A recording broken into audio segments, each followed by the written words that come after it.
Otsus itu adalah suatu political concession atau katakanlah sebagai political contract. Jadi Papua itu hanya dilihat bagi permasalahan ekonomi semata. Sering sekali orang mengatakan kepalanya dilepas, ekornya dipegang. Ada istilah ini dari di daerah pegunungan ya, bayar kepala. Dana Otsus itu sudah lebih dari 130 triliun di masing-masing orang Papua. Kalau mereka disakiti, makanya saya menjadi anti negara, anti NKRI. Saya mengatakan tidak mungkin senjata dari para OPM itu hasil rampasan lah. Gitu.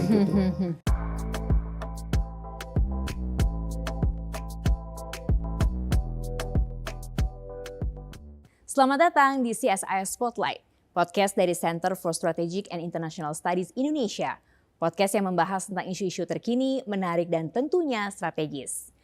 Papua sering hadir dalam percakapan nasional melalui berbagai perspektif, pembangunan keamanan maupun juga kesejahteraan. Namun di balik berbagai kebijaksanaan dan program yang terus berjalan, Papua juga mengingatkan kita bahwa pembangunan bukan hanya soal infrastruktur atau angka, tapi juga tentang kepercayaan, keadilan, dan juga bagaimana masyarakat merasakan perubahan dalam kehidupan sehari-hari mereka. Dalam episode kali ini kita akan melihat Papua secara lebih reflektif, mencoba memahami dinamika dan juga kompleksitas yang terjadi, sekaligus mempertanyakan bagaimana pendekatan kebijakan dapat menjadi lebih inklusif dan berkelanjutan. Saya Tantri Murdopo dan bersama saya telah hadir Mas Vidya Andika Jati Perkasa, Direktur Riset dan juga peneliti senior dari CSIS Indonesia yang punya pengalaman lebih dari 2 dekade perjalanan intelektual yang ia dedikasikan untuk Papua. Hai Mas Vidya.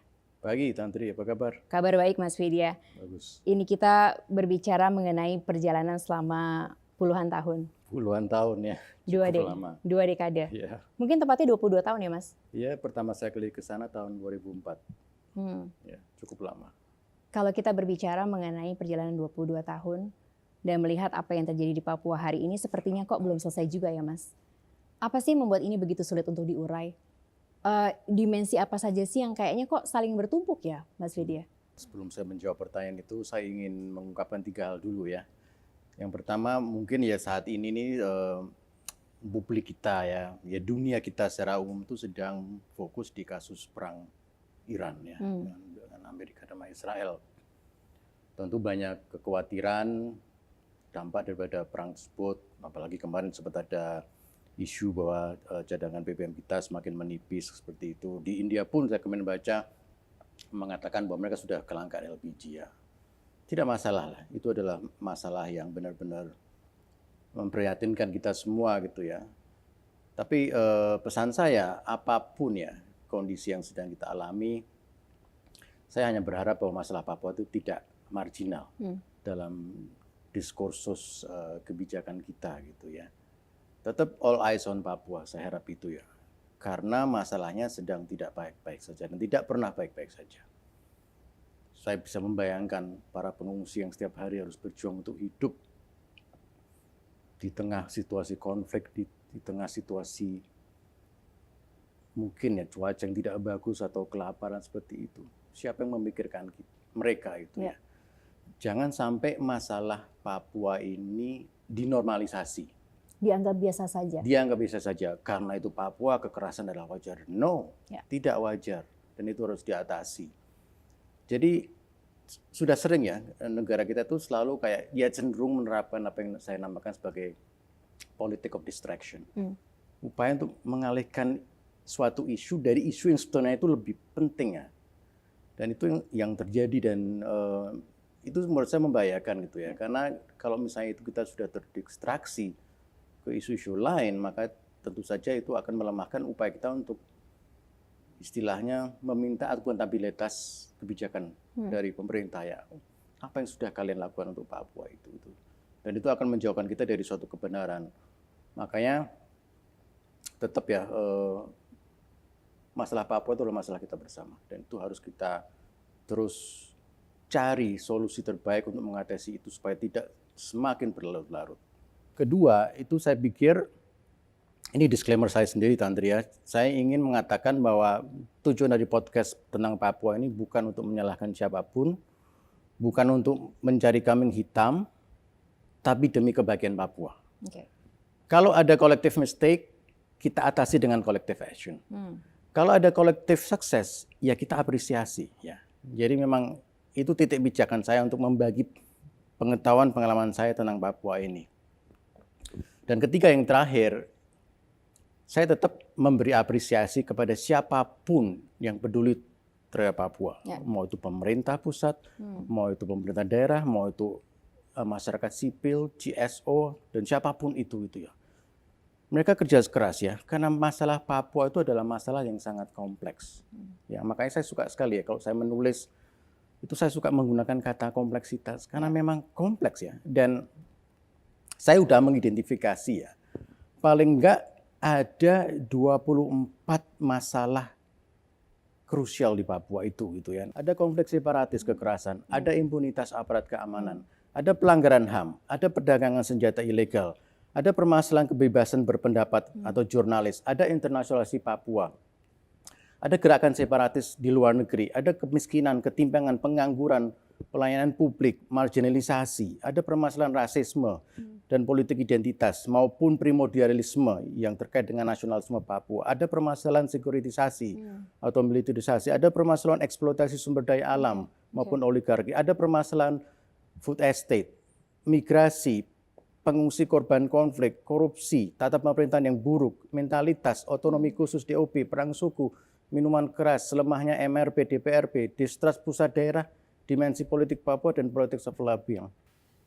24 indikator, ini paling tidak ya, saya pikir baik itu linier gitu lah. Ya. Bisa dilihat sebagai suatu sebab akibat, bisa dilihat sebagai suatu kontinuum, artinya itu menjadi suatu permasalahan yang saling bersambung. Itu. Saya kasih contoh, permasalahan kemiskinan disebabkan oleh otonomi khusus yang lemah. Otonomi khusus yang lemah disebabkan oleh tata pemerintah yang buruk maupun lemah, atau permasalahan mentalitas dan segala macam. Itu kalau bisa dirangkai, itu nyambung semua itu permasalahan. Jadi nggak ada permasalahan yang bisa berdiri secara eksklusif, karena itu saling terkait gitu ya. Nah sekarang mungkin ya kalau saya pertanyakan kembali ke Tantri gitu ya. Ini kita mau mulai mengurainya dari mana gitu ya. Apa yang harus akarnya di mana? Akarnya dari mana gitu. Tapi ironisnya ya sekarang pemerintah seperti melihat bahwa pembangunan itu adalah obat mujarab dari permasalahan Papua gitu ya. Oke, saya tidak menyalahkan itu, tapi kita harus melihat apakah pembangunan di Papua selama ini sudah dijalankan dengan benar. Penelitian CSIS terkait nexus antara pembangunan konflik tidak melihat seperti itu. Justru masih ada problematika pembangunan, ketimpangan. Kita meneliti waktu itu di Jayawijaya dan di Mimi, karena itu ada paradoks pembangunan. Justru yang bisa menikmati adalah misalnya pendatang, atau justru terjadi ketimpangan ekonomi. Jadi bukan warga asli. Bukan warga asli. Jadi masih ada problematika di situ gitu. Oke, Mas tadi menarik ketika ada pernyataan mengenai otonomi khusus, karena Otsus ini kan sudah berlangsung lebih dari 2 dekade loh sebetulnya Mas. Bahkan kemarin kan November 2022 Mendagri Pak Tito kan menerapkan adanya DOB, daerah otonom baru gitu. Nah ini kebijakan-kebijakan ini dirasa belum bisa menyentuh, dan realisasinya sebetulnya bukan kebijakan yang menguntungkan bagi warga Papua. Ini penjelasannya jadinya gimana Mas? Atau seharusnya seperti apa? Oke Tantri, saya bicara Otsus dulu ya. Kita harus kembali ke sejarahnya dulu. Otsus itu lahir karena apa? Otsus itu adalah suatu political concession, atau katakanlah sebagai political contract. Dia diberi dengan harapan supaya demand ya, permintaan untuk merdeka itu melemah. Oke ya. Harusnya itu dipakai sebagai momentum untuk membangun kepercayaan antara pemerintah pusat, dalam ini Jakarta, dengan masyarakat asli Papua. Tapi apa yang terjadi gitu ya? Ini yang harus kita perhatikan adalah implementasinya gitu. Kalau saya baca ya, klausul dari Otsus pertama itu baik semua gitu ya. Dimensi ekonominya dicakup, dimensi politiknya sudah terakomodasi, termasuk rekonsiliasi dan segala macam, ada dimensi sosiokulturalnya, dimensi identitas, semua ada. Tapi dalam perjalanan implementasinya, satu persatu mulai dalam tanda petik dikebiri gitu ya. Dulu kan ada pasal tentang pendirian partai politik, itu akhirnya dihapus. Ada pasal tentang KKR, kebenaran dan rekonsiliasi, tidak ada. Jadi terus yang tersisa selalu economic heavy. Oke. Jadi Papua itu hanya dilihat sebagai permasalahan ekonomi semata. Bukan di situ sebetulnya titiknya. Ya kalau dikatakan ada unsurnya tapi tidak mendominasi gitu ya. Jadi salah ya, sangat salah kalau hanya melihat Papua itu sebagai permasalahan mereka tidak punya uang atau permasalahan mereka perlu infrastruktur, ya itu benar gitu ya. Tapi jangan itu mendominasi paradigma kita berpikir seperti itu gitu ya. Jadi adanya istilahnya apa ya? Istilahnya pasal-pasal yang dicabut itu justru menghasilkan bukannya lagi trust antara pemerintah pusat dengan pemerintah orang asli Papua, tapi distrust yang semakin mendalam. Ini mereka akan berpikir ini maunya apa gitu loh. Kalau misalnya kita dikasih seperti itu, tapi kita nggak diberi otoritas, kan sering sekali orang mengatakan kepalanya dilepas, ekornya dipegang. Itu kan semacam apa ya metafor ya untuk itu gitu ya. Dan permasalahan lainnya, sosialisasi ke masyarakat terhadap OSIS itu juga menurut saya masih kurang gitu ya. Kalau saya ke Papua itu kan mereka tuh cenderung hanya memahami Papua itu ini masalah uang ini permasalahan masalah uang ya. Nah karena ada elemen memahami dari konteks political concession itu, uang ini adalah hak saya gitu. Kamu tidak boleh mengatur.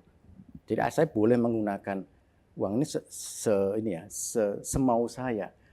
Hak saya, tapi saya tidak harus bertanggung jawab terhadap kewajiban itu gitu. Apalagi ditambah suatu proses monitoring yang sangat-sangat lemah ya. Ditambah lagi waktu itu ya sumber daya manusia tata pemerintah yang masih lemah di Papua. Jadi akibatnya alokasi daripada si otsus itu jadi berantakan.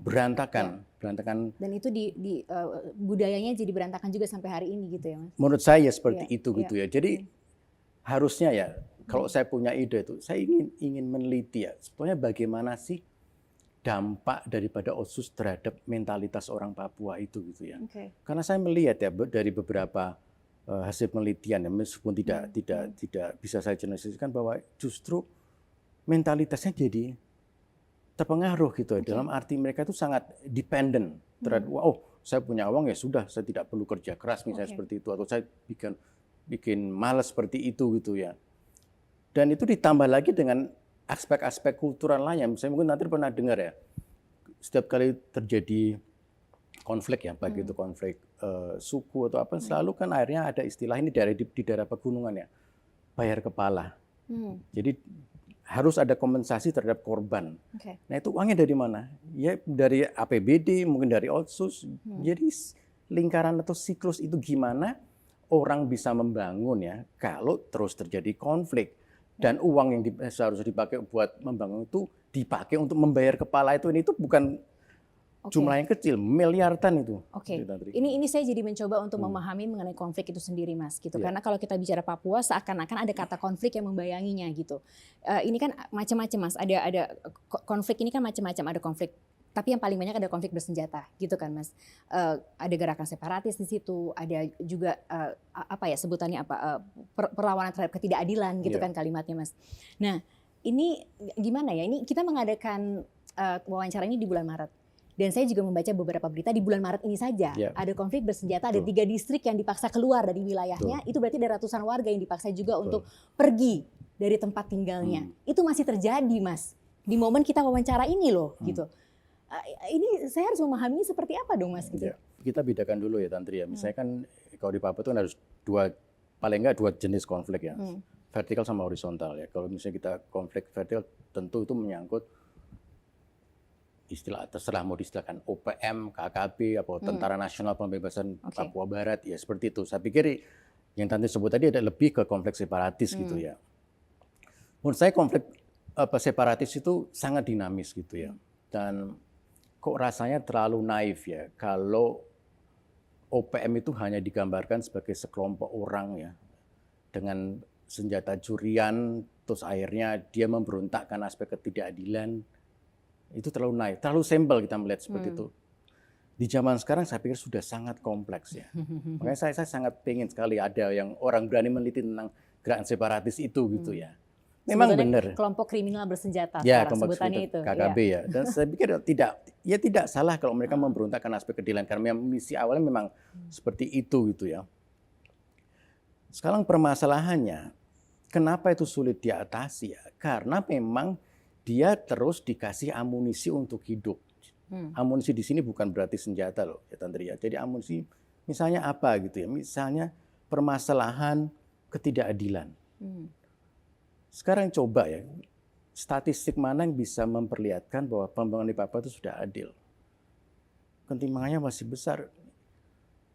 Kalau nggak salah ya, kalau saya baru baca kemarin itu, dana otsus itu sudah lebih dari 130 triliun sejak 2001 ya. Tapi Papua masih menempati provinsi paling miskin di Indonesia ya. Berarti kan something is wrong, ada masalah di situ gitu ya. Ya makanya amunisi itulah yang dipakai OPM untuk terus eksis ya. Dia mengaku sebagai pembela lah. Hero. Jadi, hero ya, meskipun mungkin di mata masyarakat mereka beranggapan berbeda. Jadi ada permasalahan amunisi yang atau permasalahan struktural yang selama ini tidak diatasi gitu ya. Termasuk permasalahan, nah ini masalah yang menurut saya ini kritis ya. Ekstraksi sumber daya alam gitu ya. Dulu kan OPM itu kan wilayah operasinya kan lebih banyak di daerah pegunungan. Tapi kemarin kasus penembakan pesawat Smart Air ya di Bovendigul itu menunjukkan bahwa memang ekspansi itu semakin melebar kemana-mana gitu ya. Dan dia memakai permasalahan penambangan ilegal atau permasalahan ekonomi untuk justifikasi untuk berperang melawan itu gitu ya. Nah makanya itu ya, kalau kita ingin mengatasinya, saya pikir ya ini bukan permasalahan hanya kita tuh terus membidik individu-individu yang dianggap OPM itu gitu ya, tapi juga permasalahan bagaimana kita mengatasi permasalahan strukturalnya gitu.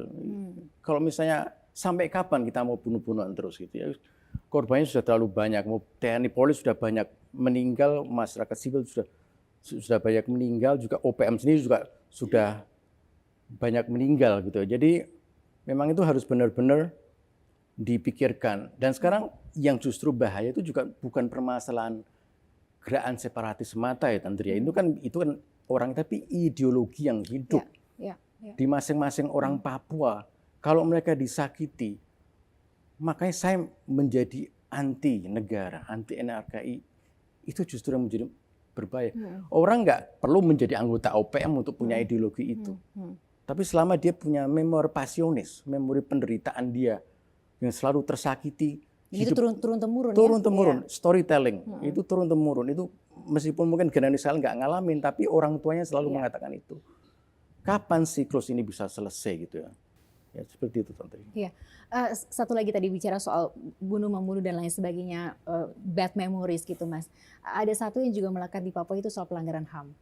Komnas HAM menyebutkan bahwa wilayah Papua itu pelanggaran HAM paling besar di antara wilayah Indonesia lainnya. Dan memang banyak sekali catatan-catatannya Mas, misalnya di Wasior dan lain sebagainya. Ini kenapa sih Mas kok paling sulit diungkap, paling sulit diadili? Hambatan strukturalnya atau gimana sih Mas sebetulnya? Mungkin sebelum saya menjawab itu gitu ya, saya agak mundur sedikit ya Tantri ya. Jadi kan kenapa saya ingin menjawab, tadi saya sudah menjawab permasalahan strukturalnya gitu ya, permasalahan untuknya. Jadi menurut saya harus ada perubahan paradigma keamanan di sini gitu dalam melihat Papua gitu ya. Ini ada satu statement yang bagus ya dari namanya seorang political scientist namanya Stanis Kalivas ya. Dia menulis buku tahun 2006 tentang Analysis of Civil War Violence ya. Saya bacakan aja ya. State violence generates new wounds. New wounds deepen grievances. And new grievances produce new recruits ya. Ya kenapa anggota gerakan seperti itu semakin banyak? Ya karena itu gitu ya. Ditambah lagi, saya kemarin baru saya nulis ya buat komentaris CSS tentang separatisme itu gitu ya. Kenapa kok sulit diatasi gitu ya? Dari hasil diskusi saya dengan beberapa aparat keamanan memang banyak faktor gitu ya. faktor pertama mungkin ya tentu ya kita harus akui permasalahan geografis itu sangat berpengaruh ya. Kalau misalnya Tantri pernah ke Papua, ke daerah gunung itu, waduh udah remote-nya ampun-ampun, terus cuacanya sangat ekstrim ya. Jadi ya saya kasihan juga melihat para aparat kita ya harus berjuang keras lah Mas. Aklimatisasinya itu kan perlu waktu gitu ya. Jadi itu sangat mengganggu. Belum lagi mungkin permasalahan SDM ya. Ya meskipun ya orang mengatakan semakin banyak aparat TNI Polri, tapi dilihat dari luasnya Papua yang seperti itu, tentu saja pasti akan kekurangan SDM. Dan juga menarik ya, sekarang kan saya mengatakan tidak mungkin senjata dari para OPM itu hasil rampasan lah, kayak gitu. Itu sudah terjadi pelanggaran atau perdagangan senjata secara ilegal gitu ya. Dan itu juga menyulitkan, dan itu yang belum pernah secara serius diatasi gitu ya. Belum lagi permasalahan winning trust ya. Kita tuh perlu winning trust dengan masyarakat lokal ya. Kan dari situ kan kita bisa dipercaya bagaimana kita bisa mengatasi separatisme itu. Tapi karena trustnya nggak ada, ya mana mau masyarakat lokal membantu istilahnya. Belum sebenarnya lagi. Bukan nggak ada ya Mas, tapi terkikis lah menurut terkikis saya. Bisa juga kayak gitu ya. Dan apalagi masyarakat lokal itu kan dilematis posisinya. Di satu sisi kalau mereka dekat dengan TNI Polri mereka akan diserang oleh OPM, tapi kalau mereka dekat dengan OPM juga sama aja nasibnya gitu. Jadi akan jelas gitu loh. Permasalahan politik of labeling gitu ya. Ini yang terjadi nih. Gampang aja gini. TNI Polri berbuat kekerasan terhadap seseorang ya, karena dianggap OPM. Padahal artinya dia masyarakat sipil. Sebaliknya OPM membunuh masyarakat sipil karena dianggap intel. Ini nggak pernah selesai itu. Jadi usage daripada civil society itu selalu diamplifikasi ya untuk membenarkan atau menjustifikasi kekerasan itu gitu ya. Nah itu memang harus diatasi. Nah pertanyaan Tantri tadi kenapa sulit diatasi, ini sebetulnya adalah pertanyaan yang sangat sulit ya. Karena sebenarnya kalau sulit dijawab atau sebenarnya sulit apa nih Mas? Sulit ya, dua-duanya. Karena saya melihatnya gini, pelanggaran HAM itu tuh bukan hanya permasalahan Papua, ini permasalahan Indonesia. Betul. Tadi saya bilang paling banyak data Komnas HAM loh Mas. Betul loh. Dan itu mungkin ya kalau misalnya mau dikupas satu-satu ya mungkin itu menyangkut gini ya. Kita harus merubah mindset bahwa pelanggaran HAM di Papua itu nggak hanya TNI Polri gitu loh. OPM itu juga melanggar HAM atau siapapun itu ya. Atau orang disebut OTK, orang tidak dikenal, itu juga melanggar HAM. Tapi selama ini kan istilahnya ya kalau terjadi pelanggaran HAM, itu yang melakukan adalah TNI Polri itu ya. Jadi itu mindsetnya harus berubah. Pelanggaran HAM it's about everybody who berbuat kekerasan dan itu yang harus dirubah mindsetnya. Nah, mekanismenya apa? Secara institusi memang kita punya, kalau nggak salah ini harus dicek lagi, ada pengadilan militer, ada pengadilan sipil, ya itu sebenarnya bisa dimanfaatkan, tapi selama ini kan jarang ya, atau kurang efektif lah gitu ya. Karena saya melihat bahwa permasalahan HAM di Papua itu sangat politik ya, sangat politik kan, karena semua orang tahu banyak kepentingan di situ, ya. Jadi itunya juga sulit. Kita punya Komnas HAM, mandatnya besar ya, tapi dia punya kekurangan, dia hanya bisa menyampaikan suatu rekomendasi. Nah, itu mau ditaati atau enggak, ya itu terserah gitu ya. Dan juga orang suka melihat bahwa permasalahan ini ada hambatan politik juga ya. Jadi adanya narasi keamanan nasional ya. Jadi Papua itu adalah isu kedaulatan, bukan isu pelanggaran HAM itu. Nah, makanya kalau itu jadi isunya kedaulatan, itu cenderung ya menjustifikasi bahwa itu harus benar-benar menangkal OPM ini. Ya benar juga, tapi jangan mengesampingkan aspek humanity-nya atau pelanggaran HAM itu gitu ya di situ gitu ya.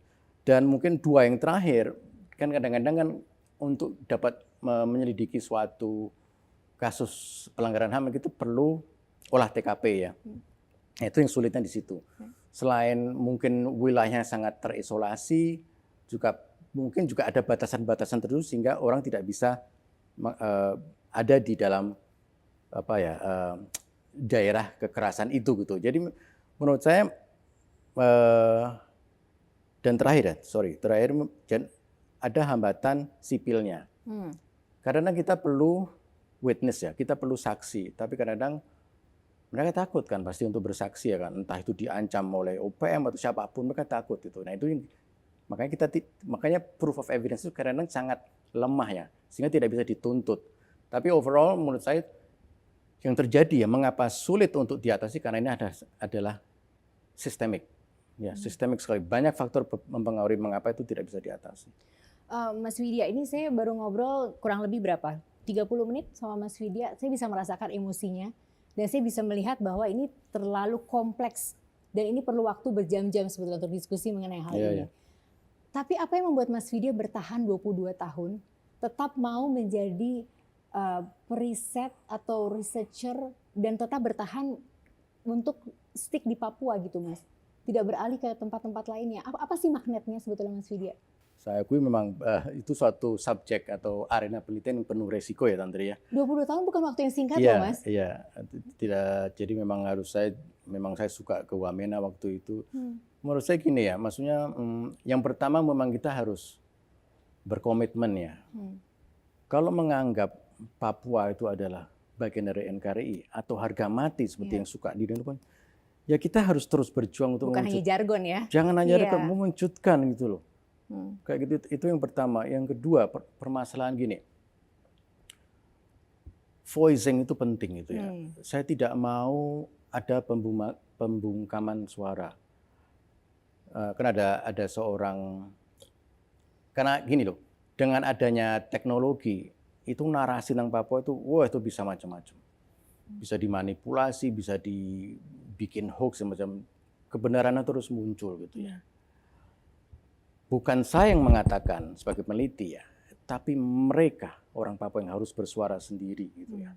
Saya tidak mau mewakili orang Papua. Saya bukan representasi orang Papua. Orang Papua yang harus bicara sendiri. Dan mereka bisa bicara sendiri.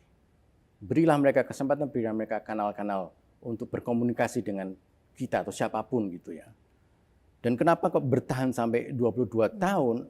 Karena masalahnya masih banyak. Saya tadi sudah menunjukkan ke Tantri, paling tidak ada 24 masalah yang belum terselesaikan ya. Dan itu sampai kapanpun ya, misi saya adalah terus memperjuangkan rasa kemanusiaan, rasa keadilan, dan juga kesejahteraan buat bumi Papua.